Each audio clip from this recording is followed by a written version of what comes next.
Glória a Deus. Glória a Deus. Que culto precioso, que noite bendita. Grita aí aonde você está. Ainda bem que eu vim. Não é, rapaz? Perdeu um negócio desse aqui. Você acha que isso aqui é todo dia, toda hora? Né, não? São oportunidades, né? Que o Senhor nos concede. É um privilégio poder estar aqui nessa noite. Eu tenho dito isso aonde eu tenho passado, que um dos maiores privilégios de nós estarmos aqui é poder estarmos aonde Deus está. Eu sempre digo isso, Deus ele está em toda parte porque Ele é onipresente. Não há lugar que uma pessoa possa se esconder de Deus, ou algum lugar aonde alguém diz Deus não entra. De vez em quando a gente tem esse costume, né? Um jeito de fala. Mas na verdade, se teologicamente a gente fosse explicar essa maneira de justificar o Deus não entra, Deus não vai aqui, Deus não vai ali, na verdade a gente está querendo dizer sobre lugares onde Deus não manifesta a sua presença. São coisas diferentes. Apesar de Deus estar em toda parte, existem lugares onde mesmo estando Ele não manifesta a sua presença. Mas esse lugar que nós estamos é um lugar onde Deus faz questão de manifestar a sua presença. E existem lugares, eu estava pensando isso aqui, pastor Jason, existem lugares que Deus realmente escolhe para manifestar a sua presença, porque são lugares que obedecem os critérios que lhe agradam a Deus. Não é muito diferente da parte de Deus o que acontece conosco também, sobre não irmos a lugares onde, por mais que tenhamos a liberdade de estar, não nos sentimos à vontade ali. Então fazemos uso do nosso direito e liberdade de não ir. E mesmo tendo porta aberta, mesmo tendo convite, nós não vamos, não é? E Deus também, Ele tem disso, Ele poderia fazer assim. E existem critérios e lugares onde Deus faz justamente ao contrário, né? Imagine como se fosse uma pessoa agora. Use características humanas para definir o que eu estou querendo dizer, mesmo sabendo que Deus, Ele é divino, não é humano, né? A gente chama isso aí de antropoformismo, mas só para a gente entender melhor. Imagine alguém convidando o Senhor e dizendo: Senhor, vamos em tal lugar assim, e alguém poderia achar imaturo, mas pode ter certeza que dentre os critérios, uma das coisas que ele colocaria é: tá, mas quem vai? E a gente acha às vezes imaturo isso, né? Mas eu vejo claramente Deus desejoso em estar em lugares onde tem pessoas que, primeiro e acima de tudo, desejam Ele. Deus não vai aonde não é desejado. Ah, Camila, mas você acabou de dizer que Ele está em toda parte. Sim, mas uma coisa é Ele estar e outra coisa é Ele manifestar a sua presença. Aqui nessa noite Deus faz questão de dizer: estou no meio de vós, através da presença e da pessoa bendita do meu Espírito Santo. Então, se você compreende a grandeza, se você compreende a relevância desse momento, levante as suas mãos aos céus e tribute a Ele uma adoração extremamente espontânea, e diga para Ele o quanto você se sente privilegiado. Diga para Ele que você sabe que esse lugar só é especial porque Ele está aqui. Senão seria uma noite qualquer, seria como qualquer lugar, mas é o privilégio de poder desfrutar de um ambiente, de uma atmosfera aonde Ele está, é que torna a tua semana poderosa, é que torna a tua vida poderosa, é que torna os teus anos significativos, é que dá valor àquilo que não importa mais ninguém, é o que te torna relevante, é o que te faz ser intencional. O fato de saber que você está aonde Deus está e faz questão de dizer: eu estou no meio de vós. Urabacanda labadaraia, sebre de ramaia. Oh, não tem privilégio maior. Não tem privilégio maior. Deixa Ele perceber que você se sente privilegiado. Deixa Ele perceber o quanto Ele é amado. Manifeste-se, reaja. Meu Deus. Ei, que privilégio. Ai, que privilégio. Meu Deus. Meu Deus. Quantos buscam, mas não encontram, porque não buscam de todo o coração. Mas aqueles que estão aqui conhecem Ele, e deles são conhecidos, porque buscam e o buscam de todo o coração. E a sua palavra é verdade, e Ele não nega a si mesmo. Então, quando Ele diz disse: buscar-me-eis e me achareis. Ele não estava mentindo. Ele está dizendo para alguém: você me encontrou. Você me encontrou. Meu Deus, obrigada. Deus não é menino. Deus não te traz, não te coloca em furada. Eu vou falar rasgado que é para todo mundo entender. Deus não é moleque. Deus não é garoto. Deus é responsável. Deus é intencional. Deus é comprometido. Eu não planejei dizer isso aqui, mas Deus está me mandando dizer a alguém. Quem tem ouvidos, ouça o que o Espírito diz à igreja. Ele está dizendo: quando você se compromete comigo, eu me responsabilizo por você. Há alguém aqui que Deus está dizendo: eu me comprometi com você. Eu não fiz uma aliança emocional com você. Eu estou comprometido até a cabeça com o teu ministério, com a tua empresa, com a tua vida. Eu me comprometi com você. Meu Deus, meu Deus, ei, meu Deus.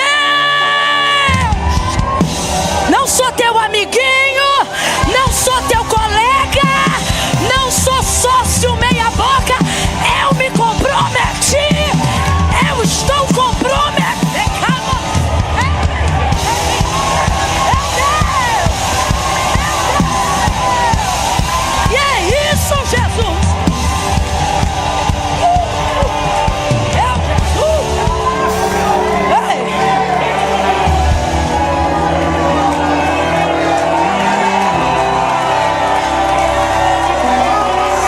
Não sou teu amante, não sou teu ficante. Eu sou noivo, eu sou de aliança, eu sou de compromisso. Eu me responsabilizo. Que isso? Te amamos, te amamos. Não sou como aquele progenitor que botou o sobrenome dele na tua certidão e só te vê uma vez por mês. Eu não sou como ele. Não sou como ele. Eu não sou como ele. Eu não sou como ele. Eu sou o que sou e antes de mim não há nada. Nada que seja mais importante. Nada que seja mais relevante. Eu sou o que sou. Eu, Jesus, sou o que sou. Meu Deus, sou o que sou. Que coisa mais linda. Deus nunca me usou assim numa igreja com uma palavra dessa. É a primeira vez que Ele está falando comigo assim para um povo. Ele está dizendo: diga que eu estou comprometido com eles. Diga que eu me comprometi. Que coisa linda. Se eu fosse pastora nessa igreja, eu estava celebrando ao Deus que se compromete.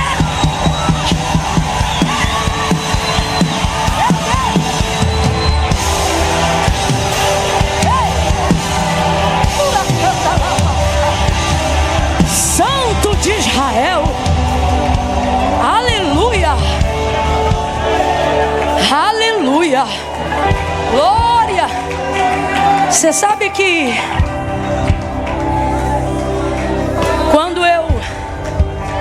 quando eu comecei a conhecer o Senhor, porque eu não tive o privilégio de nascer num lar cristão.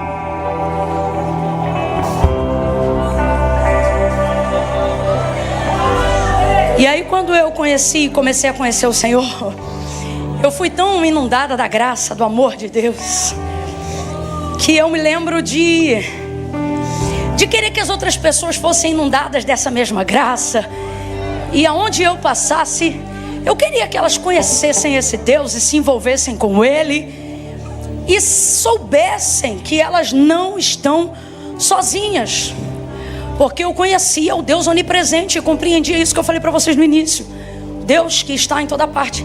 Mas eu ainda não discernia isso, que uma coisa é Deus estar e outra coisa é Ele manifestar a evidência da sua presença, da sua persona, né? São coisas diferentes. O próprio Jesus, mesmo consciente disso que nós acabamos de falar aqui, ele mesmo vai dizer: aonde estiverem 2 ou 3 reunidos em meu nome, e isso ali estarei. E essa expressão mais próxima da tradução grega original significa: ali eu me manifestarei ou demonstrarei que estou.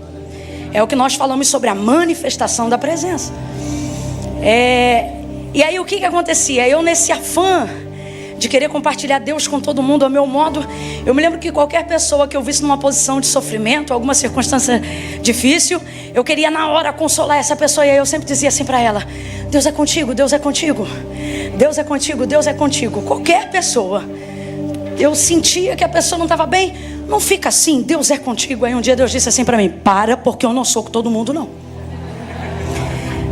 Cara, eu tomei um susto. Ué, como assim não é com todo mundo? Não, eu posso estar em todo mundo, mas eu não sou. Isso aqui é o que nós falamos agora, isso é comprometimento, né? Eu não estou com todo mundo, não. Eu não sou, melhor, né? Eu não sou com todo mundo. E aí eu parei. Agora eu só falo isso para quem realmente Deus fala comigo. E eu estava aqui de boa, eu nem imaginei. Tipo assim, para mim hoje Deus estava aqui também, onipresente, onipotente, manifestando sua presença em adoração, em graça, em louvor. Mas Deus tem muitos nomes, né? São muitos os nomes pelos quais identificamos as suas manifestações. Rafá, que cura. Jirê, providência. Nissi, bandeira. Sidequenu, justiça. Tantas, né? Que o pessoal do carisma pode explicar melhor. Mas se pudéssemos, ou se tivéssemos nessa noite que escolher só uma, deveríamos sair daqui hoje. Quando alguém perguntasse quem estava lá, você deveria dizer: Emanuel esteve conosco. Deus conosco. É o que Ele está fazendo na Lagoinha Tampa. Deus, quando perguntarem: mas como traz, como faz, como paga, como se muda, como batiza, como faz tanto culto? Deus conosco. A resposta é Deus conosco. É Deus conosco. É Deus conosco. Preservem isso. Preservem isso com a vossa vida. Preservem isso em toda a vossa maneira de viver. Porque nada, nada, nada, nada, nada, nada, nada, nada. Vem comigo no coro e diz: nada, nada, nada, nada. Olha para 2 ou 3 e diz: nada, nada, nada, nada, nada. Não tem dinheiro, não tem status, não tem prestígio, não tem talento, não tem pose. Nada, nada, nada. Nada é mais importante, nada é mais edificante. Ou você acha, é sério, você que está nos visitando hoje, é sério que você acha que esses crentes aceitam de maneira passiva serem chamados de loucos só porque são bonzinhos? Não, não é. Você acha que pessoas que estão em nosso meio hoje tão santas quanto aqueles que quanto aquele que as justificou e as santificou, elas tiveram o quê? Um surto de posicionamento? Não, elas precisaram tomar decisões que envolviam suas emoções e não sua vida espiritual. Elas não foram abduzidas pelo Espírito Santo. Quem toma sua consciência para te impedir de tomar decisões racionais é Satanás. O Espírito Santo não. Por exemplo, se aqui no culto hoje você quiser entregar sua vida para Jesus, essa é uma escolha sua. O máximo que eu posso fazer é orar pedindo a Deus para abrir seu coração. Mas a decisão é sua. O máximo que eu posso fazer é orar pedindo a Deus para que cadeias que prendem o seu entendimento e as suas decisões caiam por terra agora. Mas não significa que o Espírito Santo vai te abduzir. A sua mente sã vai ter a oportunidade de tomar essa decisão. Caso não, ok, a decisão vai continuar sendo sua. Agora, o que faz essas pessoas viverem isso e renunciarem tantas coisas no mundo que aparentemente pareciam melhores? Prazeres. Vamos falar aqui de prazeres, que eu não sou do tipo de crente que diz que no mundo não tem nada que preste. Não tem nada que preste para a glória de Deus. Porque para a glória do homem, Para a alegria da carne, o mundo é o lugar perfeito. Prazer e tantas outras coisas, irmãos, tantas outras coisas que enebriam o homem. Coisas das quais droga nenhuma pode produzir em você mais do que a sua própria vaidade. Alguém alcançou. O mundo tem isso para você. Existem coisas dos quais o reino de Deus não fornece. Existem sentimentos dos quais o reino de Deus não produz. Então é um nível de renúncia, são escolhas que a gente vai fazendo. Agora, uma vez, não precisa de duas, não precisa de três. Uma vez que você tenha coragem, porque Deus deu um nível de poder e de força ao homem. Antes do Espírito te empoderar, Deus te deu um governo. Quando Ele criou o homem, Ele não disse seja cheio do Espírito Santo. Ele disse sujeite o mundo e governe. Há algo em você, há um poder de decisão em você. E aí, uma vez que você tome uma decisão, por mais dura, por mais louca que ela pareça, mas que conscientemente você diga: hoje eu escolho viver de acordo com os critérios. Hoje eu decido viver aonde Deus se manifesta.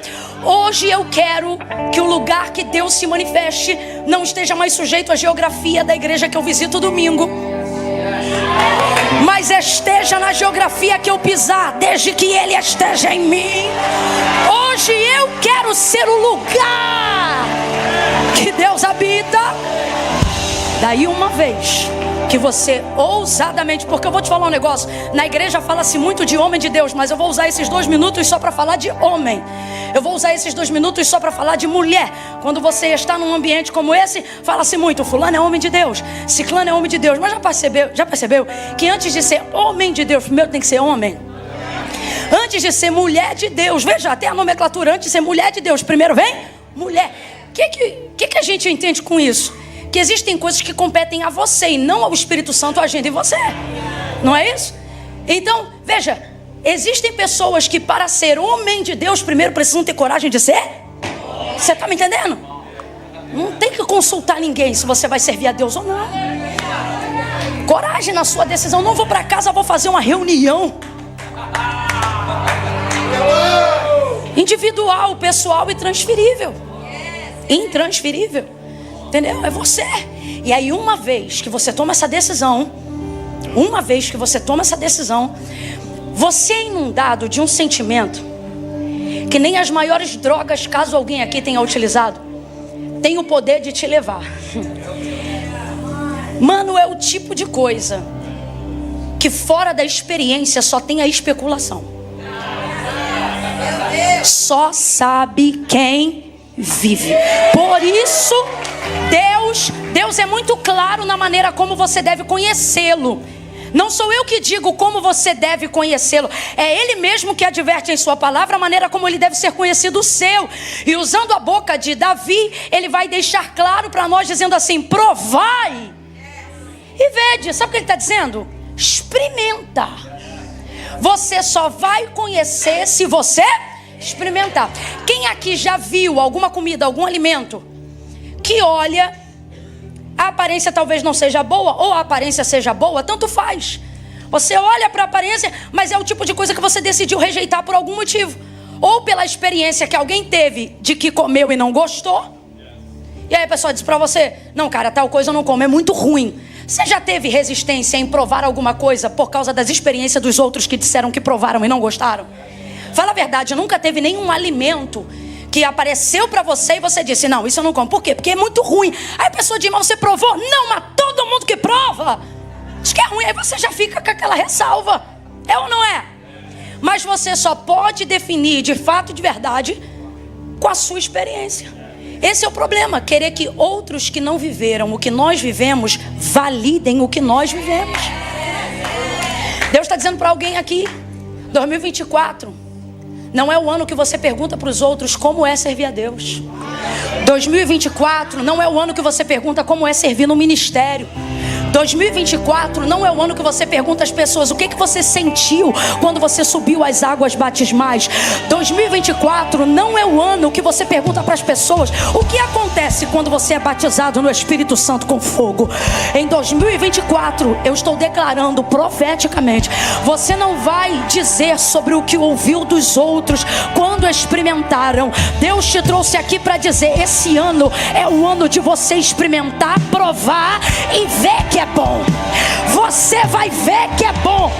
Se tem uma coisa incrível da parte de Deus, é que Ele pode falar dele mesmo e isso não soa soberbo. Deus faz isso tranquilo. Por exemplo, há uma série de anciões.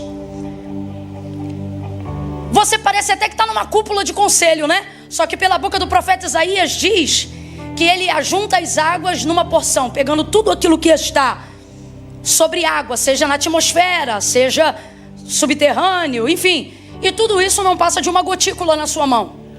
E que ele toma decisões sem pedir conselho. É interessante demais um Deus que se relaciona com todos e não precisa da opinião de ninguém para nada. Não é interessante isso? E ele faz questão de dizer que ele é assim. E interessante mais ainda que a gente o adora justamente por isso. Porque o nosso problema não é arrogância, soberba, a autoridade das pessoas, é a falta de identidade delas. E se tem uma pessoa bem resolvida, é Deus. Eu sou o que o Senhor é. Quando Moisés perguntou, quando eu chegar lá e me perguntarem quem foi que me enviou, o que eu digo? Diga que o eu sou. Esquece. Tem outro Deus assim não, filho. Eu sou o que eu sou. Eu sou aqui num primeiro ponto, é claro, que é a definição ao Deus dos vossos pais, o Deus de Abraão. Diga que sou eu, né? Mas também significa uma série de outras coisas. Eu sou o quê? Eu sou o que você precisar que eu seja desde que você esteja aonde eu te chamei para estar. Por exemplo, para Moisés, eu sou o quê? No caminho, na conquista de Canaã. Eu sou o quê? Eu sou maná que desce do céu, eu sou água que sai da rocha. Não é isso? Eu sou vento que sopra do outro lado do mar, para quando você abrir o lado de cá do cajado, o de lá já está pronto. Eu sou o que você precisar que eu seja, desde que você esteja exatamente aonde eu te enviei.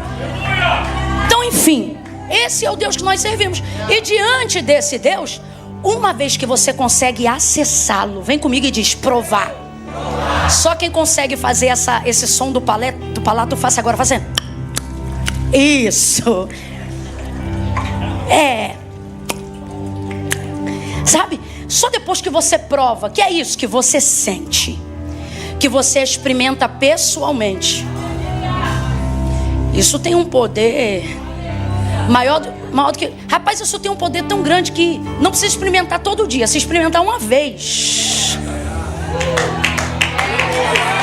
nunca mais, você não consegue. Tanto é que suas crises existenciais é quando passa muito tempo sem... Já pensa, ele me deixou. Que houve? Não é mais o mesmo. Porque se deixar, você quer andar por aí igual... E uma vez que você experimenta, você tem uma decisão, uma ousadia muito grande. Que, um exemplo, se você tiver numa vida como a da samaritana, teve 5 e o 6º que tu tem agora não é teu. E aí vamos supor que esse cara paga tudo pra você. Pô, esse cara cuida da casa, esse cara mudou minha vida, esse cara.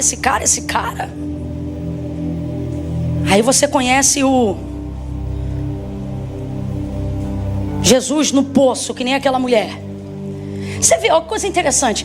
Ele diz assim, traz aqui teu marido. Ela diz, tua serva não tem marido. Ele disse, tu disseste com verdade, porque relacionamento com Deus, não importa o quão feio seja o que você fez, para ele o importante é dizer a verdade. Isso é maravilhoso. Interessante que Jesus não dedicava mais de 15 minutos para os fariseus, mas para pecador arrependido ele passava o dia. Isso é maravilhoso sobre ele. E aí assentado ali no poço ele diz, traz aqui teu marido. Tua serva não tem marido. Disseste com verdade, disseste bem, porque tu já tiveste 5 e o 6º que tu tem agora não é teu marido, mas agora está sentado sobre o poço Jesus. E Jesus, na configuração daqueles a quem ela vai se aliançar, configura em João capítulo 4, para nós, isso é profético, eu sei que essa igreja é uma igreja que caminha no profético, o 7º homem, sim ou não? Dos que ela já passou pela vida, ele diz, olha, tu tiveste 5, o 6º que tu tem agora não é teu. E ela ali vai de fato, mediante confissão, fazer uma aliança com ele. Então ele configura que número de homem? E o 7 é o quê? Rapaz, não, escuta, parece até, isso eu estou dizendo, tá? A Bíblia só conta a história, quem está aplicando isso aqui sou eu.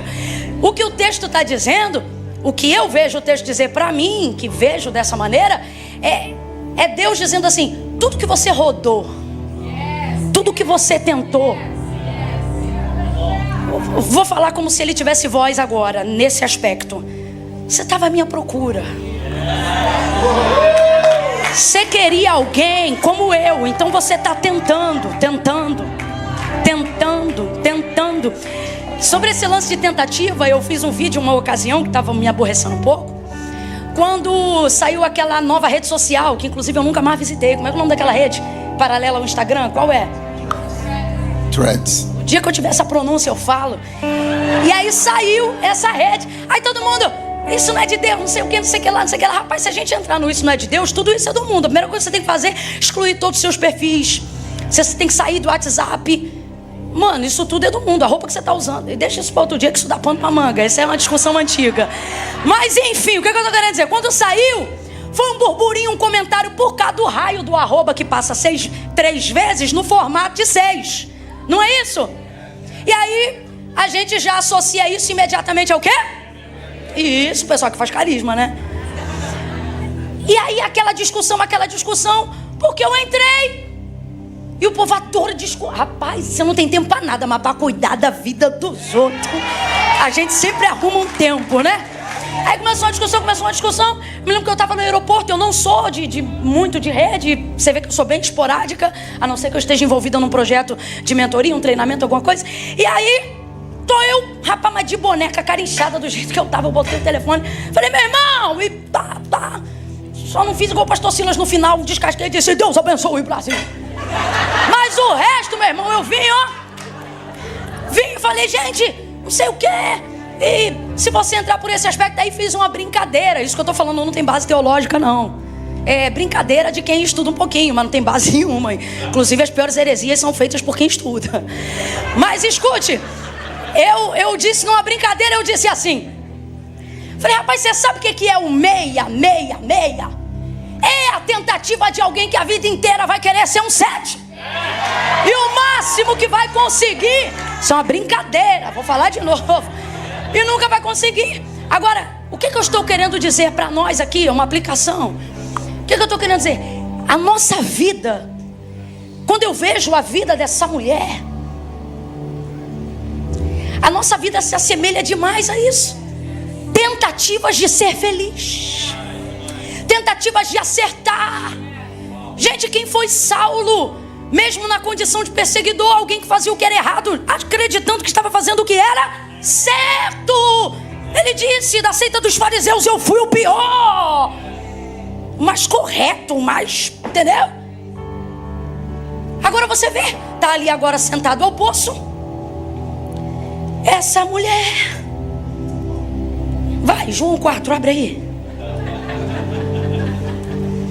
Eu, tá rindo de quê, menino? Abre o texto, porque senão depois aquele povo diz, não abriu a Bíblia. Meu Deus, parece até que eu tô falando 30 minutos de mim. Tô falando de mim? Não, mas não adianta. Sempre vai ter uma religiosa. João capítulo 4. Abra a sua Bíblia em João capítulo 4. Meu Deus.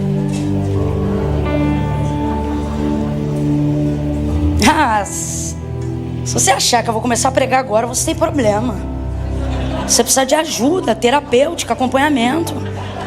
Você precisa de substância neural. Meu Deus, Deus está falando esse culto inteiro. Palavra cantada, palavra pregada.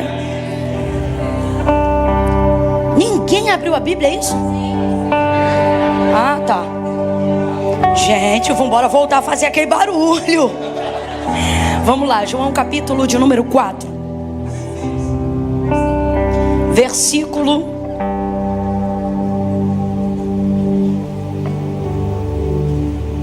16 em diante.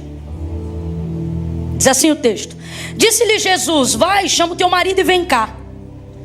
Respondeu ela: não tenho marido. Disse-lhe Jesus: tens razão em dizer, não tens marido, pois já tiveste 5, e o que agora tens não é teu marido. Isto disseste com verdade, o que você acabou de dizer é verdade. Vou ler aqui para todo mundo ficar na mesma versão. Vai. Disse a mulher: Senhor, vejo que é profeta. Vai. Nossos antepassados adoraram neste monte, mas vocês, judeus, dizem que Jerusalém é o lugar onde se deve adorar. Jesus declarou: creia em mim, mulher. Está próxima a hora em que vocês não adorarão ao Pai nem neste monte, nem em Jerusalém. Vocês, samaritanos, adoram o que não conhecem. Nós adoramos o que conhecemos, pois a salvação vem dos judeus. No entanto, está chegando a hora, e de fato já chegou. Olha para o teu irmão e diz: já chegou. Ei, fala para quem está do teu lado: no meu relógio, ó, já deu. Em que os verdadeiros adoradores adorarão ao Pai em espírito e em verdade. São estes os adoradores que o Pai procura. Deus é espírito e é necessário que seus adoradores o adorem em espírito e em verdade. Disse a mulher: eu sei que o Messias, chamado Cristo, está para vir.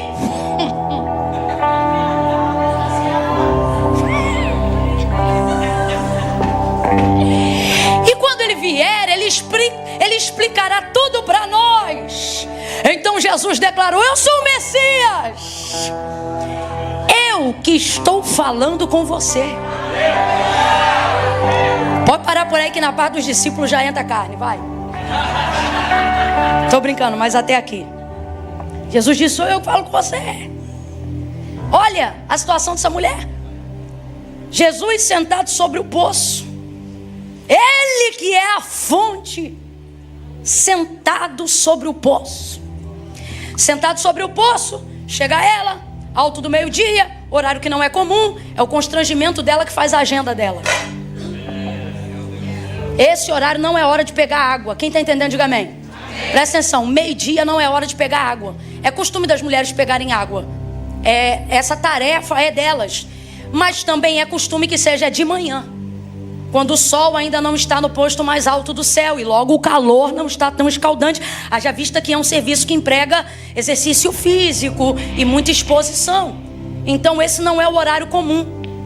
E por que ela vai nesse horário? Ora, você não lembra? Depois que ela encontra Jesus e ela volta dizendo: vem ver se esse homem que eu encontrei não é profeta, não é o filho de Deus, porque ele disse todas as coisas que eu faço. Aí o povo disse que vai ver Jesus porque ele falou das coisas que ela fazia. Logo, se esse é o testemunho dela, significa que o que ela fazia todo mundo. Então qual é a situação dela? Uma mulher constrangida, uma mulher que está fazendo errado e que sabe que é errado. E não importa o quanto você tente normatizar o que é errado, o constrangimento não sai dali, porque o cérebro não foi programado para o erro.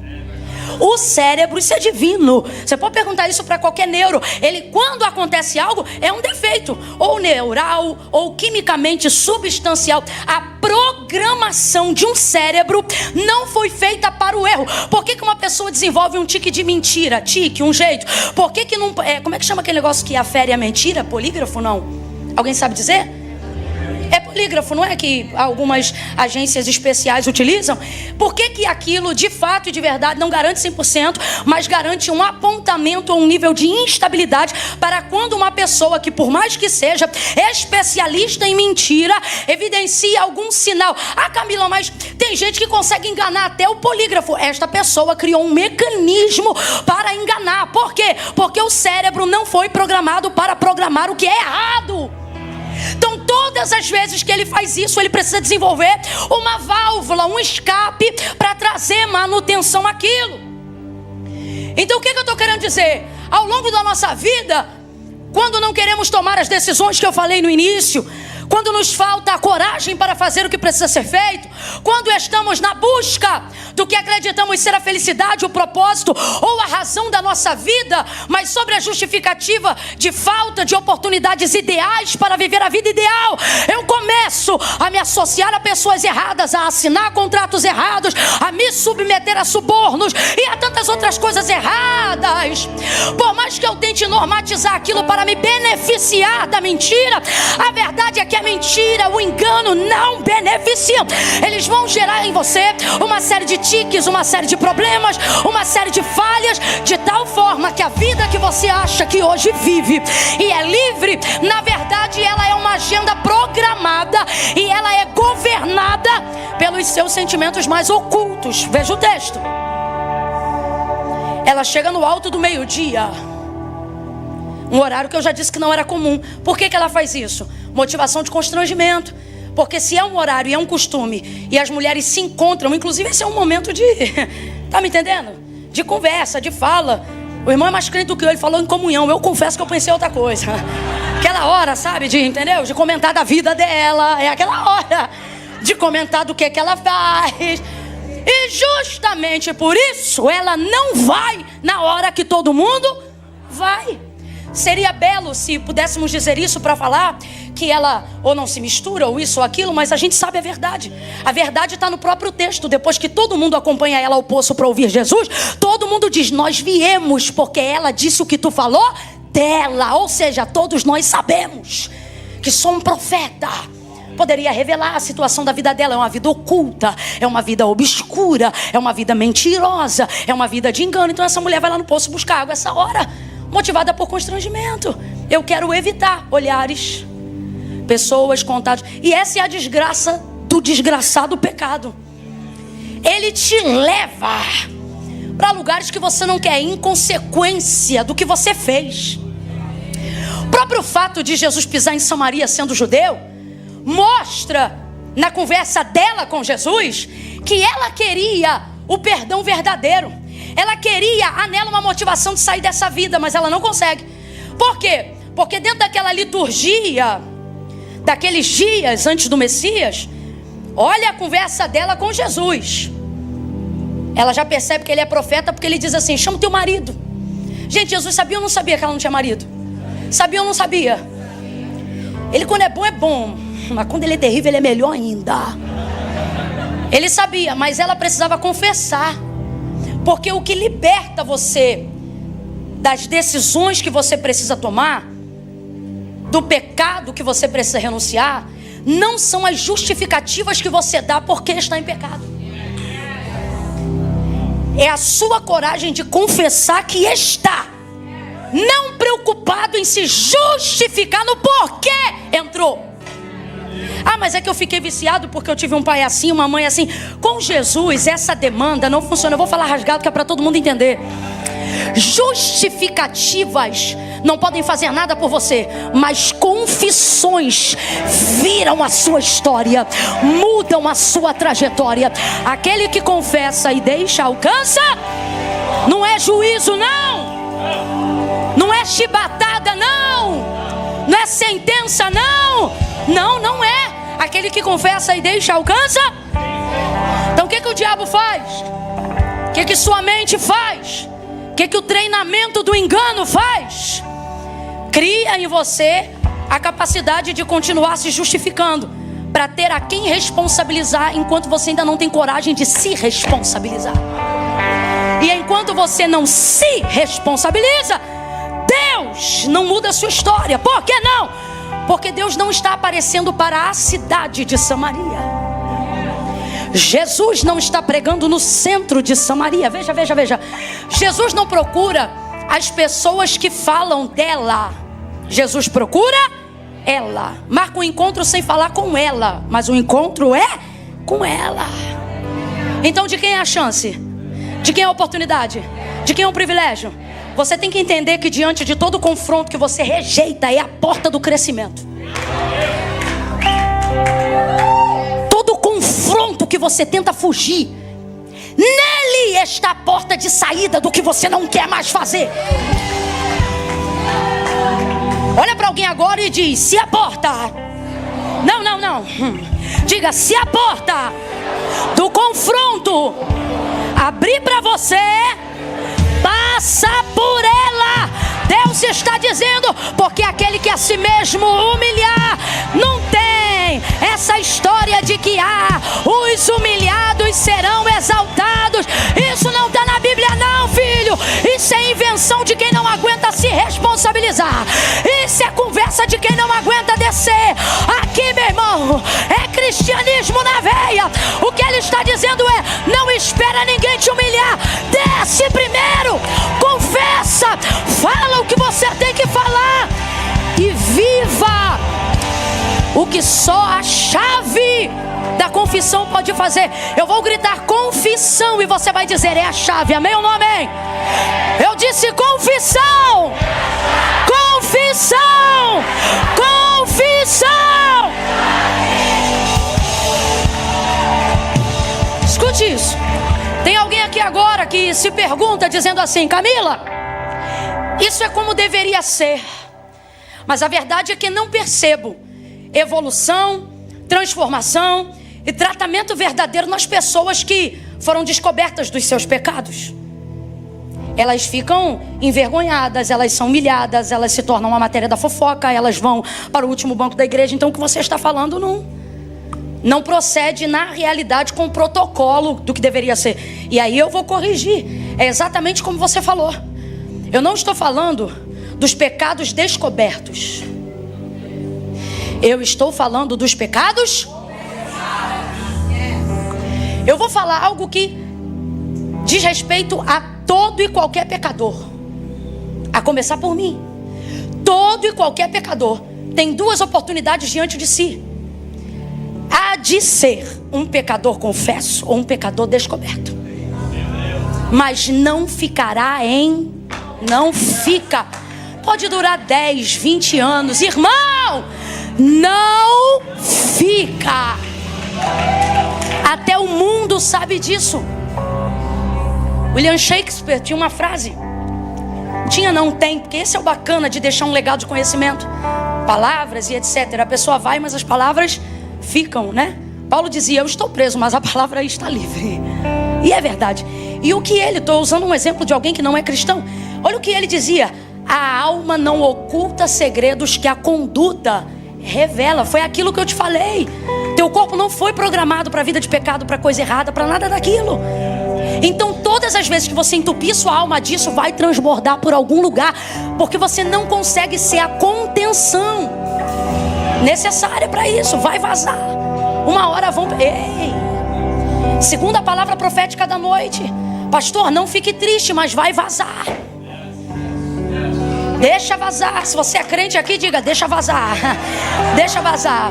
Eu me lembro que logo no início eu fazia parte de uma igreja muito pequena, e sendo treinada ali, eu me lembro que por orávamos muito. Quando eu digo orávamos, é a igreja mesmo. A igreja, uma das marcas da igreja é aquela coisa de chegar uma hora antes do culto e de joelho uma hora antes de começar o culto. Esquece. Quando o culto começava, já tinha começado. Tá me entendendo? Era esquece. E aí, dentro desse contexto, a gente orando, começamos a orar e a pedir: Senhor, santifica. Rapaz, mas foi a gente começar a orar, começou a pipocar pecado para tudo que é lado. Aí eu me lembro que as outras igrejas vizinhas passavam na porta da nossa igreja, e uma vez eu vi chegarem para a dirigente de um dos cultos que nós participávamos e falar assim para ela: vocês oram tanto, né? E eu só vejo pecado pipocando nessa igreja. Eu nunca mais esqueço da palavra de sabedoria daquela mulher. Ela olhou para ela e disse: vai continuar vendo enquanto vê a gente orando. Por quê? Aí ela disse assim: porque aqui não fica porque a gente ora. Eu achei aquilo, é tão simples, mas é tão profundo. Ela estava querendo dizer: Deus só está respondendo a nossa oração. Então vai vazar. Se o trabalho for sério, vaza. Se o altar for santo, vaza. E não precisa de 1000 orando, não. Se aquela dali que eu estou olhando orar, estou com medo dela. Eu já vou chegar confessando tudo para ela. Se eu puder apertar a mão dela antes do culto acabar, eu já vou dizer: então, quando eu tinha 12 anos de idade, eu vou entregar tudo. Então veja, não são as justificativas, são as confissões. Aí você tem referências de pessoas que ficaram caídas, porque uma outra coisa que está acontecendo é que as pessoas estão chamando de queda decisões. Eu vou falar rasgado que é para todo mundo entender. De repente você tem um amigo que vive como quem serve a Deus, em santidade, em profundidade. Daqui a pouco você descobre que aquele cara ou aquela mulher tem caso 10 anos com uma outra pessoa que era da igreja vizinha ou da igreja. E aí diante disso você diz, meu Deus, aí olha como é que as pessoas compartilham uma notícia. Fulano caiu. Isso não é queda, não. Isso é uma decisão. Aí a pessoa quer, depois que foi descoberta, quer dizer, não, cadê a misericórdia? Cadê o amor? Cadê a compaixão? Vocês vão ser provados demais nesse tema. Vocês não estão entendendo, não. Cadê a compaixão? Irmão, compaixão tem em nós. Só não fica esperando que aquilo que só vem de Deus e não de nós. Irmãos, graça vem de Deus e não do homem. Dom vem de Deus e não do homem. Porta quem abre é Deus e não o homem. Porta que o homem abre, o homem fecha. Porta que Deus abre, só Deus fecha. E se Deus quiser fechar a porta de quem um dia, ei, aí é com Deus. Só que as pessoas misturam tudo. Agora, talvez você nunca saberá, mas pegue réus, confesso. Até no jurídico, se tiver algum advogado aqui, eu não sei se a lei aqui é diferente do Brasil, mas talvez nisso seja igual. O réu, confesso, ganha diminuição da pena e às vezes lhe é proposto até um acordo. Às vezes ele responde até em liberdade. Tudo porque ele... Você está me entendendo? É diferente. Se o mundo, se o homem consegue entender que um flagrante não é como um réu confesso, que fará o Senhor, que não tem justiça, é o justo. Então todas as vezes que você estiver diante de um confronto, que confronta a tua moralidade, que confronta teu status, teu prestígio, não fuja dele. Até porque eu vou lhe dizer uma coisa: se Deus usa uma pessoa com capacidade de ver, você vai se esconder de quem? Vou lhe dizer outra coisa: quando uma pessoa sabe, não é só ela que sabe. Vou lhe dizer a terceira coisa: dá continuidade a isso, é só destruir a si mesmo. Eu acho lindo, e é por isso que Jesus diz, disseste bem. Aí eu te pergunto, tá com um homem que não é teu, é bonito? Ih, ficou quieta. Ai.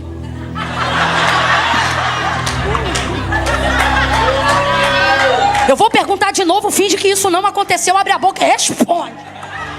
Responde, irmão, senão o Jeremias vai me pegar aqui agora. Eu quero ouvir as vozes femininas com força agora. Tá com um homem, dizer que está com um homem que não é seu é bonito? Não é bonito. Mas olha o que Jesus diz. Disseste bem, por quê? Porque para Jesus, eu já disse, a beleza está na verdade. Ela pode não ser bonita na situação, mas ela preserva a beleza da verdade. Rapaz, tá arrebentada. Você tem que ser o primeiro a admitir quando você está arrebentado. Isso vai te ajudar a ter coragem que você precisa para confessar o que precisa ser dito. Aí ele diz, disseste bem. Tiveste 5, o 6 que tu tem agora não é teu marido. Aí ela, constrangida, ela vai dizer assim: onde é que se deve adorar? Adoração aqui não é o que nós na cultura ocidental aprendemos como adoração. Não é música, não é mão estendida, não é glória nem aleluia. É a adoração instituída por Deus desde a primeira devoção no deserto. Qual? Moisés, fala para o povo que o meu culto funciona assim. Estou falando na minha expressão para a gente entender o significado real do texto. Fala para o povo que no meu culto ninguém se apresenta de mãos vazias. Então a adoração, e isso deveria ser cada vez mais ensinado em nosso meio, a adoração não tem a ver com o que chamamos de adoração e é júbilo. A adoração está associado diretamente à entrega. Isso é tão contrário à nossa realidade, que é costume nosso mesmo. Alguém perguntar, tá indo aonde? Estou indo para o culto, vai fazer o que lá? Vou receber uma bênção. A gente vem como tomadores e deveríamos vir como entregadores. Não vim receber. Receber é condição ligada ao que eu entrego. Então quando alguém perguntasse para você, você está indo para onde? Ah, estou indo para o culto. Lá você vai fazer o quê? Lá eu vou entregar. E recebe alguma coisa? Depende do que eu vou entregar. Você também é real. Agora eu não estou parafraseando, eu estou te falando como é. Ok? Só que com o passar do tempo, eu não sei, acho que foi ficando difícil a entrega. E alguém começou a dizer, é mais fácil receber. Eu não sei o que houve. Mas quando ela diz assim, estou trazendo a explicação do texto, aonde se deve adorar? No templo ou no monte, sabe o que ele está dizendo?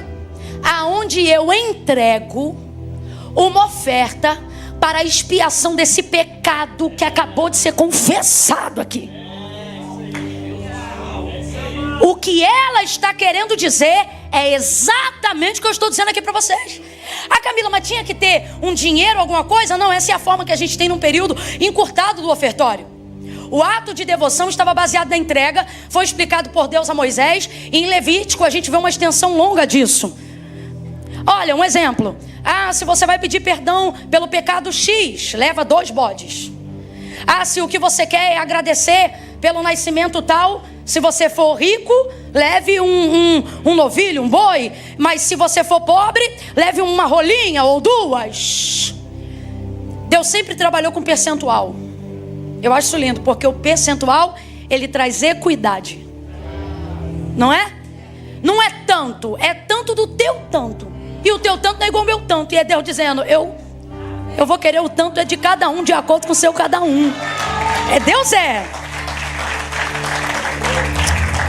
Ah, gente, meu sonho é apresentar Deus pro... É Paulo Guedes, o que passou na economia do Brasil? Tá de dizer, Paulo, você combina, cara. Conheça o Senhor. Né? Fez um bom trabalho. Veja.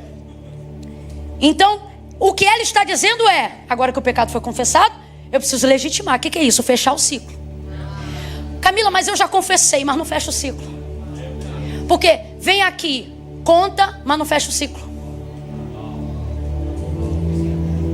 Tem que fechar o ciclo. Legitima a confissão. Senão é... Não quero arrumar problema hoje não, Jesus. Não, vou não, porque depois é minha cara que fica na internet. Vou me poupar de mim mesma. Enfim, tem que fechar o ciclo. Então, olha, ela entende, eu só posso ser de fato perdoada se eu fechar o ciclo. E aonde se fecha o ciclo? Aí vem a dúvida real. Eu vou terminar nesse tópico, prometo. Aonde vem a dúvida real? Eu levo esta oferta, eu faço esta entrega, eu fecho a confissão disso. No templo, o templo ficava onde? Jerusalém. Ou no monte, o monte era em Samaria. Por que no monte em Samaria tem altar ao Deus de Israel? Porque samaritanos não podem mais frequentar o templo em Jerusalém. E por que não podem? Porque eles erraram, porque eles pecaram e eles foram destituídos desse lugar original de adoração. Então eles não são bem-vindos lá. Eles não podem entrar lá. Agora, onde está o problema? O lugar que legitima e fecha o ciclo é o lugar de adoração original. Então, para essa mulher fechar o ciclo, se fosse dentro do prognóstico normal, ela deveria fechar o ciclo aonde? No templo, que é onde? Jerusalém. Então ela tinha que ir para o templo. Olha o que Jesus diz para ela. Olha a taca que ele dá nela com o maior carinho do mundo. Tu sabes que a salvação vem dos judeus. Ele não está dizendo que são os judeus que salvam. O que ele está dizendo é, você sabe que o lugar original de adoração não é no monte, é em Jerusalém. Você sabe disso. Ou seja, você só está perguntando o que você já não diz que não sabe, que a gente sabe. Só que mesmo assim, porque a pergunta dela é legítima, porque a bichinha sabe que está toda errada e sabe que o lugar original é Jerusalém, mas ela também sabe que ela é tida como uma cadela naquela sociedade. Então por isso ela não pode. Aí vem comigo. O que os samaritanos então fizeram? Já que a gente não pode adorar lá, porque não temos mais uma entrada original, não somos mais legítimos, vão criar um altar aqui. O que tem de gente fazendo isso? Já que eu não posso estar aonde é o lugar verdadeiro, vou criar um ambiente, uma rede de apoio. Ah, deixa isso para outro dia que isso é pano pra manga. E era ali que eles faziam seus atos devocionais de adoração e de entrega. Só que vamos falar a verdade? O coração deles podia até estar em verdade, mas aquilo não era aceito, porque aquele altar não era verdadeiro. Eu vou te falar uma coisa difícil de se ouvir, mas importante de levar para a vida. Sua entrega, quando é verdadeira, precisa ser feita num altar, porque senão você pode ter a melhor intenção do mundo, a melhor oferta do mundo, a melhor entrega do mundo, o melhor dom do mundo, e isso será deturpado. Gente correta anda com gente correta, não anda com gente bem intencionada. Gente que faz o certo anda com quem faz o certo. Agora, qual era o caso dessa mulher diferente de nós, que hoje temos acesso mediante Jesus Cristo? Qual era o caso dela antes de conhecer Jesus Cristo? O caso dela era esse aqui, ó. Ó, Jesus respondendo para ela: tu sabes que a salvação é dos judeus, ou seja, tu tinha que fechar esse ciclo lá em Jerusalém, mas tu não pode entrar. Então a pergunta dela é isso aqui, ó. Eu quero fechar, mas os judeus dizem que teria que ser no templo, mas no templo a gente não entra. Aí olha como Jesus vai responder, abre aspas, minha interpretação. O que ele está querendo dizer filha, ficou difícil para você. Por quê? Porque no templo tu não entra e no monte é Deus que não recebe. Ele foi super sincero com ela, ó. O ciclo para fechar é em Jerusalém. Mas você acha que ele está em Samaria por quê? Samaria é território dos errados. E se eu te disser nessa noite que existe gente doida para se consertar, mas não tem acesso? Aí vai depender de alguém que não tenha tanta vaidade no prestígio religioso para pisar em alguns territórios de errados e arrumar o que está fora do lugar e dar uma chance para quem não teria chance nenhuma se não te conhecesse. Aí veja, no templo tu não entra, no monte é Deus que não recebe. Parece que se eu estou no lugar dela eu penso, é por isso que eu estou na vida errada mesmo. Dá vontade de voltar, ué, você pensa, não tem jeito. Mas Jesus continua. Porque Jesus não só dá jeito, como sempre traz um jeito surpreendente de dar jeito no que não tem jeito. Deus está mandando você ser usado agora como boca dele aqui. Levanta a mão direita o mais alto que você puder, vai, por favor. Coloca a esquerda na mesma altura, sem preguiça, vai. No 3, preste atenção, no 3, você vai abrir suas mãos ao redor do ombro que está ao seu lado. No 3, você vai... Meu Deus, aonde houver uma mão estendida, enche ela da unção que despedaça todo jugo nesta noite. Aonde houver uma mão estendida, enche ela de misericórdia e de esperança para levantar espíritos, almas que estavam desanimados, e que no toque dessas mãos uma porta seja aberta, uma saída apareça, um caminho se abra por intermédio das tuas mãos, em nome de Jesus. Preste atenção comigo. 1, quando eu disser 3, você vai colocar a mão no ombro do teu irmão e vai dizer para ele ou para ela: calma, tem jeito, eu conto 2, prepara. Não importa qual é o vício, não importa se está no crack, não importa se fez a vida na mentira, Deus está dizendo: eu visito o teu DNA, eu visito a tua parentela, eu vou em Singapura, eu vou no Brasil, eu vou na Ásia, eu vou no Japão, eu alcanço. Tu só precisa saber disso. 3, bota a mão no ombro e diz: tem jeito, tu só bota a mão no ombro, tem jeito, Jesus tem jeito, Ele é o jeito, Ele é a porta, Ele entra por onde você não imagina, Ele vem por um caminho que você não espera. Tem jeito, aperte a mão de alguém. Tem jeito, a Camila mais bebe muito, tem jeito, mas foi criado da maneira errada, tem jeito.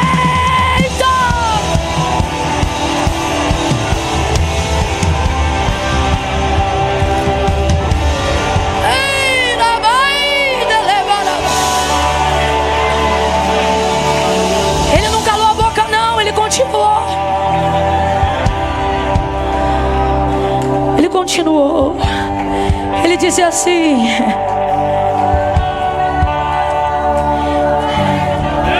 depois que ele diz para ela onde ela teria que fechar o ciclo, ela pensa que a resposta dele deixa ela sem saída, porque a grosso modo a resposta dele tinha que ser no templo. Mas no templo tu não entra e no monte é Deus que não recebe. Aí ela fica tão desolada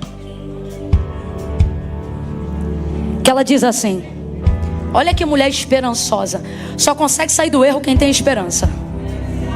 Olha que mulher esperançosa. Deus é quem dá esperança a viciados. Quando você vê um viciado dizendo assim: um dia eu vou sair dessa vida, não ria dele. Diga assim: Jesus tira dessa vida mesmo. Tem jeito. Tem jeito. Eu conheço gente que saiu dessa vida. Alimente a esperança dos que querem sair de um erro e não podem. Porque Jesus pode, e é Jesus que alimenta essa esperança. Ela está tão desolada, mas ela tem esperança, e ela responde assim: eu sei que o Messias, o chamado Cristo, vem. Olha isso. Ela está esperando o Cristo. E quando ele vier, ele vai nos ensinar. Por que ela diz isso? Tu não me deu saída nenhuma. O que basicamente tu disse foi o quê? No templo eu não entro, no monte é Deus que não recebe. Tu me deixou sinuca de bico. Mas aqui ela, mas tem um. É muito lindo. Aqui ó, eu sei o que ela está querendo dizer. Eu gosto sempre de falar no popular, acho que é para todo mundo entender. O que ela está dizendo é isso aqui: você não sabe o que vai fazer, você não consegue me ajudar, tu só expõe meu pecado. Mas vem um aí, ele não só expõe, ele também me dá resposta. Ele não só expõe, ele também me dá a saída. Ele não só expõe, ele também me dá um jeito. Jesus é assim. Abra a boca comigo e diga: Jesus é assim. Agora me ouça. Assim como, Camila, Jesus é assim. Jesus faz a ferida e depois ele mesmo liga. Tem coisa que é só Jesus que faz. Quer ver? João 9. O cego de nascença, lama, cuspiu, mexeu e aplicou nos olhos. Agora vai e lava-te no tanque de Siloé. O homem foi lá, se lavou e voltou vendo. Agora imagina o homem indo para o tanque sujo. Quem te sujou? Se Jesus aí, rapaz, esse Galileu, rapaz, ele jogou lama em você, jogou. Agora imagina ele voltando curado e limpinho. Uai, tu tá enxergando? E agora como é que tu tá vendo? Rapaz, o Galileu, esse Jesus aí, o homem de Nazaré. Entenda, na hora da lama as pessoas não entendem porque você renuncia tanto para estar com ele. Porque a lama fala da exposição, da confissão, do constrangimento, do confronto, da denúncia. Sim ou não? Sim ou não? Aí tem gente que não entende. Rapaz, depois que tu conheceu Jesus, tu ficou mais esquisito. Tu já era cego, agora tu tá enlameado. Se ele pudesse falar para a aplicação do que nós estamos falando aqui, ele diria para esses faladores: fiquem tranquilos. Por quê? Porque quem jogou lama também me disse onde tem água. Quem jogou lama também me disse onde limpa. Você está entendendo o que Deus está falando? Alguém está entendendo? Alguém está entendendo o que Deus... Fica tranquilo. Quem denunciou o meu pecado também tem meu perdão na mão. Quem denunciou o meu erro também tem a porta do meu acerto, o mapa da minha vida. É por isso que eu amo ele e tudo é pra ele. Olha a esperança. Olha a esperança dela. Eu sei, porque veio um aí. Ele não vai só dizer que eu tive 5. Estou parafraseando. Ele não vai só dizer que eu tive 5 e que o 6º não é meu, não. Ele vai me dizer o que fazer. Ele dá jeito. Eu estou esperando o Messias. Tem um ponto de exclamação no texto, você lembra? Ele amou tanto esse comportamento nela que eu não sei se ele pretendia cozinhar ela mais um pouquinho. Mas ele não aguentou. Porque quando ele viu esse comportamento nela, tem um ponto de exclamação. É como se ele fizesse num ato de surpresa. Ele exclamou. Exclamou significa que ele levantou o uso da voz. Olha a alegria dele. Sou eu! Tá no texto, gente, você viu? Ele tá emocionado, ele tá maravilhado, porque tem mais festa no céu quando um pecador se arrepende do que qualquer outra coisa que a igreja possa fazer. Sou eu! Olha que lindo! Olha que lindo ele dizendo: sou eu que falo contigo. Parece até conversa de vizinho. Menino, sou eu. Aí ela, imagina ela: ah, você tá brincando? Que esse homem que vai salvar o mundo parou no meu poço? A gente tem uma mania de esperar a salvação, mas quando ela vem a gente diz: ah, ele vai ligar pra mim? Não é? Eu me lembro quando eu entreguei minha vida para Cristo e logo em seguida recebi dele uma promessa, que é essa que eu vivo hoje. E eu me lembro de vezes ou outra acreditar, mas rir a beça igual Sara, e falar assim: pô, o dono do mundo tá aqui comigo na minha cozinha. Te juro. Eu dizia: pô, o dono do mundo tá falando comigo aqui, pô, na minha louça. Eu lavando louça e Jesus mostrando as coisas. E eu pensando, às vezes, eu ficava assim, ó, vendo, achando que era eu que estava vendo por conta própria, e dizendo assim: rapaz, já pensou? E ele comigo dizendo: vou te levar, vou fazer. E eu ficava: tanta coisa para ele fazer. Ele vai me botar no avião, vai passagem. Me lembro de Deus usar seus vasos, não uma, não duas, mas várias vezes. Eu só tinha 2 mudas de veste de roupa de troca, uma para culto de semana e uma para final de semana. E eu me lembro que Deus usava seus vasos, porque ele falava: vou te levar e tal, não sei o quê. Eu pensava: Deus, eu não tenho roupa, eu não tenho nada, onde que eu vou arrumar mais roupa para ter mais uma semana? E aí Deus usava os vasos e dizia assim: vou eu te vestir, vou eu te calçar. Diante de Deus, hoje eu fico pensando como eu pensava na época, assim: tanta coisa para ele fazer, vai me vestir, vai me calçar. Até hoje, quando todo ano eu faço aquela limpa do guarda-roupa que a gente sempre faz, né? Não tem uma vez que eu não tiro aquelas sacas e sacas e sacas de roupa. Talvez alguém agora está olhando dizendo: cara, você tem tanta roupa, mas sempre te vejo com as mesmas. É que eu só uso o que eu de fato fico à vontade no altar. Mas fora do altar eu tenho outras roupas também. E aí, no dia de fazer a limpa e tal, eu ouço como se fosse um daqueles dias: eu não te falei que eu ia te vestir, que eu ia te calçar? É incrível. Então eu imagino o espanto dela dizendo: o dono do... aqui. Agora vamos lá, como é que ele vai fechar esse ciclo? Se ele disse que no templo não entra e no monte não recebe. Ah, mas o Messias vem, sou eu. Sou eu. Ah, então acabou.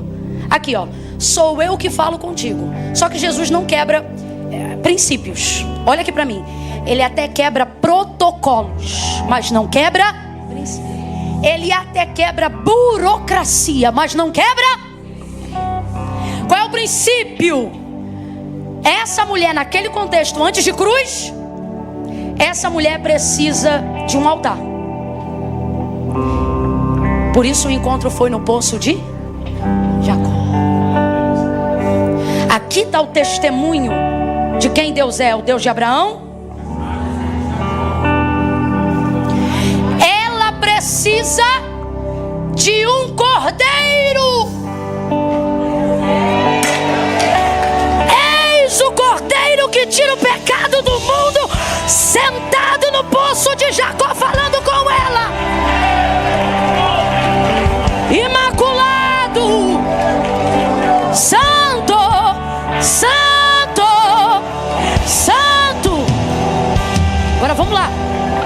No básico, ela precisa de um sacerdote para a administração da entrega.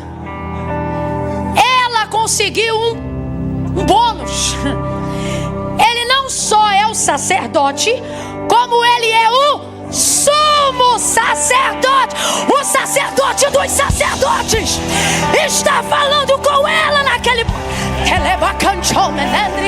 Deus está dizendo para alguém: tu tens a minha atenção, então para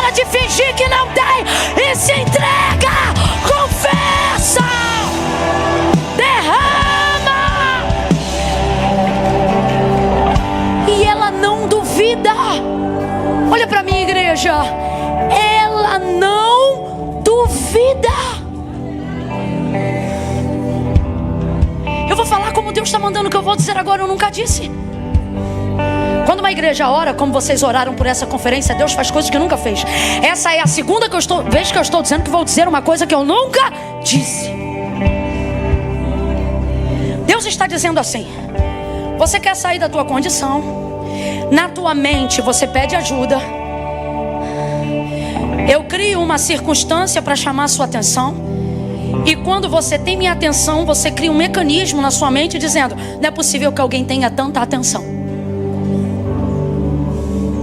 Agora mesmo, enquanto eu prego, sua mente humana e um tanto quanto influenciada por pecados e coisas das quais você tenta se desvencilhar, está tentando ir de contra tudo que eu estou falando para você, dizendo: sua mente espiritual diz assim: como Deus está falando comigo.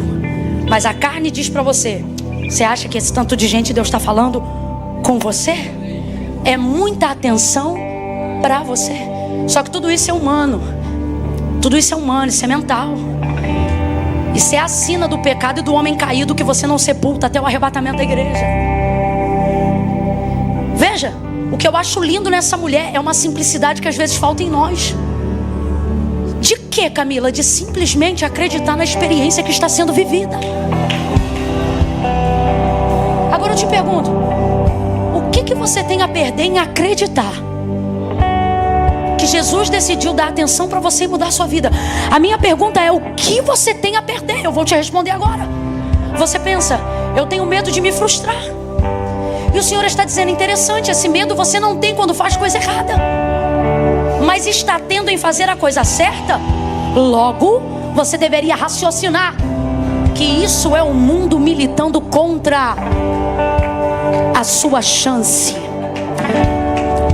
A palavra de Deus diz uma coisa incrível sobre a fé. Ela diz assim: a vitória que vence o mundo, ou esta é a vitória que vence o mundo, a vossa fé. O que é fé? A expectativa, a certeza das coisas que eu não vejo, mas espero. Olha para cá. Se a vitória que vence o mundo, o sistema, a malignidade, o pecado, o erro, o mundo vai militar contra quem? Você. Porque o mundo não vai cooperar que você o destrua. O mundo não vai fortalecer a arma que você tem para destruir o sistema. Então, todas as vezes que você estiver em vias de tomar uma decisão baseada em fé, o mundo vai fazer de tudo. A educação dos seus pais, a cultura de onde você foi criado, a geografia de onde você está, vai ganhar voz na maneira como você foi doutrinado e vai tentar te fazer acreditar que esta experiência é uma mentira. Mas ela é a fé. Ela é a fé. Ele está dizendo: seja fiel. Seja fiel a esta experiência. Entrega o teu caminho ao Senhor. Confia nele e o mais Ele fará. Pegue a mão de alguém aí agora. Segure a mão de alguém do seu lado agora. Eu disse agora, agora, agora mesmo. E diga: é fé. É fé. Tome uma decisão de fé. Escolha o que é certo. Se entregue. Entrega tudo. Entrega tudo. Entrega tudo. De pé como estamos. De pé como estamos. Grite comigo esse grito de guerra.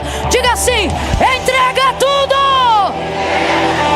Grite: entrega tudo. Presta atenção. Isso, de pé, de pé. Decidir não entregar nada não muda nada. Tomar a decisão de entregar tudo muda tudo. Saia do raso. Saia do lugar da mediocridade e das decisões. Desculpa, eu vou falar como Deus está mandando. Quem se desculpa sou eu, não é Deus. Eu é que ainda estou vencendo algumas covardias proféticas.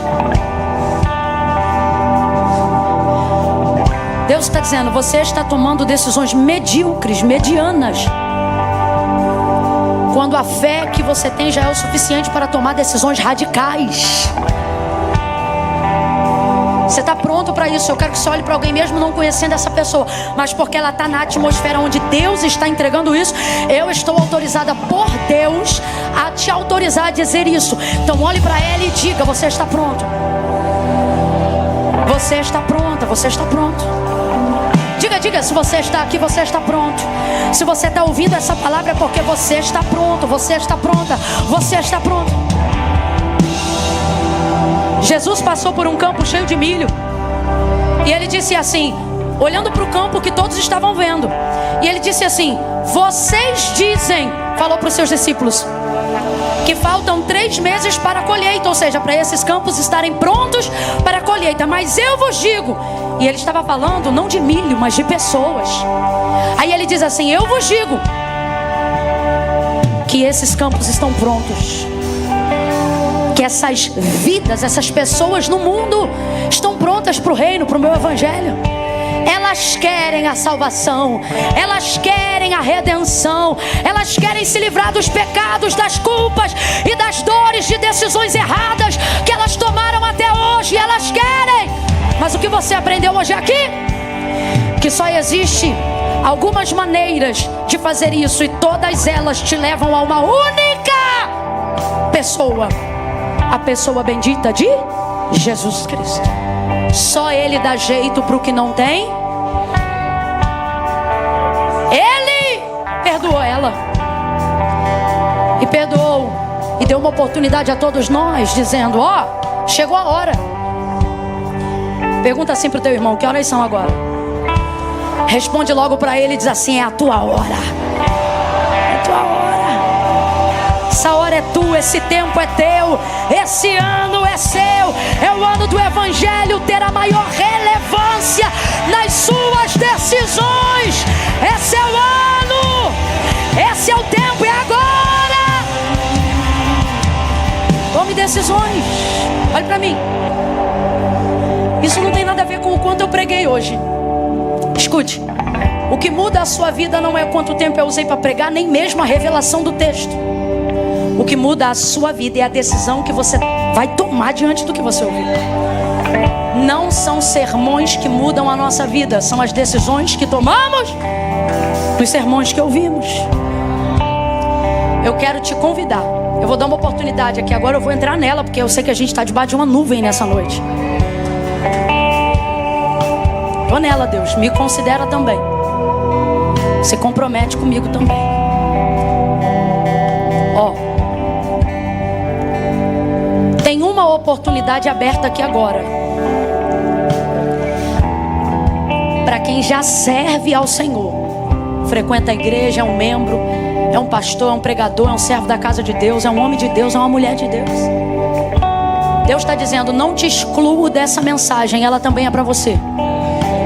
Você sabe que existem decisões de fé que você tem que tomar esse ano. A estes, Deus não está chamando para largar o pecado, porque eu considero santos servos de Deus. A estes, Deus está chamando para sair do lugar da mediocridade. Vou falar como Ele está mandando a seus servos, e isso me inclui. Sua geografia não combina mais com aquilo que eu estou te entregando, com a resposta daquilo que você está me entregando. 15 minutos da sua devocional não cabem o peso da revelação que eu quero te mostrar esse ano. Saia da mediocridade do tempo, saia da mediocridade da geografia. Há um convite hoje aqui aos servos de Deus. A mim, eu me sinto atraída por esse convite. Eu sinto Deus dizendo para mim, enquanto eu prego a vocês, a mesma coisa. Tome decisões radicais. Terceira vez, e eu nunca falei isso em nenhum outro lugar. Deus está dizendo, É o tempo. Tem gente querendo descobrir quando é o tempo. Deus está dizendo para vocês: o tempo chegou. É o tempo perfeito para decisões radicais. O portal das decisões mais assertivas da sua vida foi aberto essa noite. Passe por ele. Agora tem uma outra oportunidade aberta aqui também. A quem? Aos que estão hoje aqui e querem tomar a decisão corajosa que a samaritana tomou. Camila, hoje eu não vou fugir do confronto. Camila, não. Que eu desapareça. Não é comigo que você tem que falar. É Deus. Hoje eu não vou fugir do confronto. Quer saber? Também não vou mais me justificar. Hoje eu vou do jeito que eu estou, como aquela mulher no poço. Eu vou te falar a verdade, por mais feia que ela seja. Hoje eu vou, não importa qual é a gravidade do pecado que tenha me amarrado até aqui. Hoje eu vou entregar essas amarras. Nem que eu vá algemado, eu vou algemado para a tua mão. Eu estou indo. E você vai tomar essa decisão na sua vida. Se você já tomou essa decisão um dia, mas se afastou, eu não vou te chamar para tomar essa decisão de novo, porque o que eu preguei, eu repito, essa decisão basta uma vez. Eu vou te chamar apenas para reconciliação. Camila, já servi, conheço esse Deus, mas me afastei. Eu tenho que ir aí na frente e decidir? Não, você tem que vir aqui na frente reconciliar, porque você já sabe que Ele é o caminho, a verdade e a vida. Camila, eu venho sempre à igreja, mas eu nunca fui no altar tomar uma decisão. Nunca levantei minha mão. Precisa fazer isso? Precisa. Quem inventou isso? Lagoinha? Não. Jesus disse assim: aquele que me confessar diante dos homens, eu também o confessarei diante do meu Pai que está nos céus. Sabe o que Ele está dizendo? Se você se expuser por mim, eu vou me expor diante do meu Pai por você. Vou te proteger, vou te blindar. Quando naquele grande dia alguém falar: e esse aí quem é? Eu vou dizer: esse é meu. Esse está comigo. Esse pecador, esse vacilão no livro das obras aqui, ó. Mas tá comigo. Cobre tudo com sangue e deixa entrar. Mas isso é só para quem se expor por ele aqui. Não, Camila, eu vou ficar aqui no meu coração. Ele sabe que você não se expôs. Então ele também não vai se expor por você. Tem que tomar decisão, é coragem, é cara na lata. Lembra a parte que eu falei que antes de ser de Deus tem que ser você? Essa parte é você. Eu oro agora para que o Espírito Santo coopere com o seu entendimento da palavra. Oro para que cadeias que agravavam o seu entendimento e os seus ouvidos caiam por terra agora, em nome de Jesus. Você é livre para tomar essa decisão por você. Quando eu disser 3, quem está aqui, eu poderia pedir para levantar a mão, porque está muito cheio, mas hoje é confronto. Vai ter que vir aqui no altar. Camila, eu vou ir fazer o quê? Eu vou entender sua chegada aqui como confissão pública de fé. Só isso. Mas se não vier, eu não vou receber como confissão de fé, porque não posso confessar o que não vi.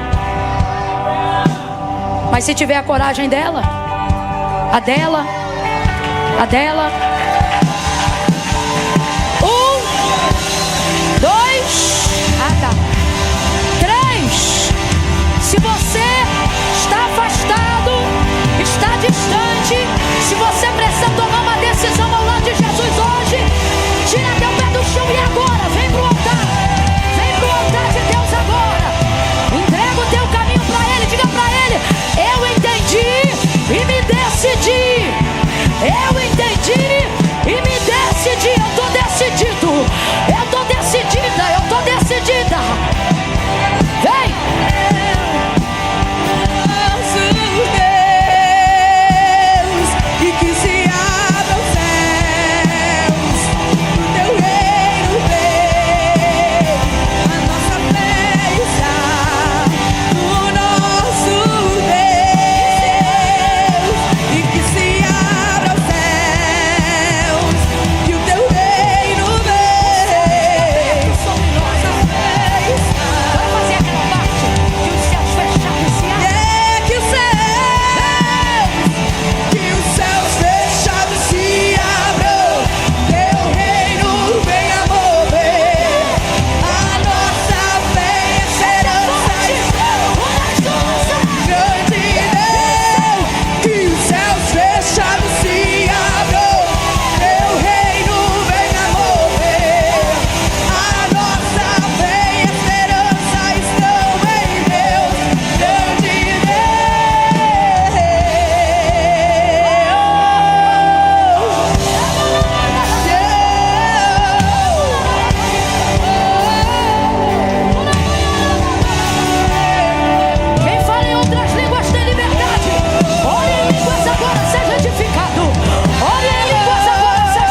de Jesus, nós oramos.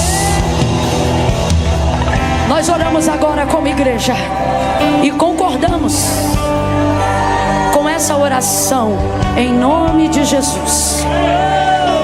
Diga amém. Amém. Diga amém. Amém. Quem está de joelho vai ficando de pé. Isso. Aleluia. Vai ficando de pé. Isso.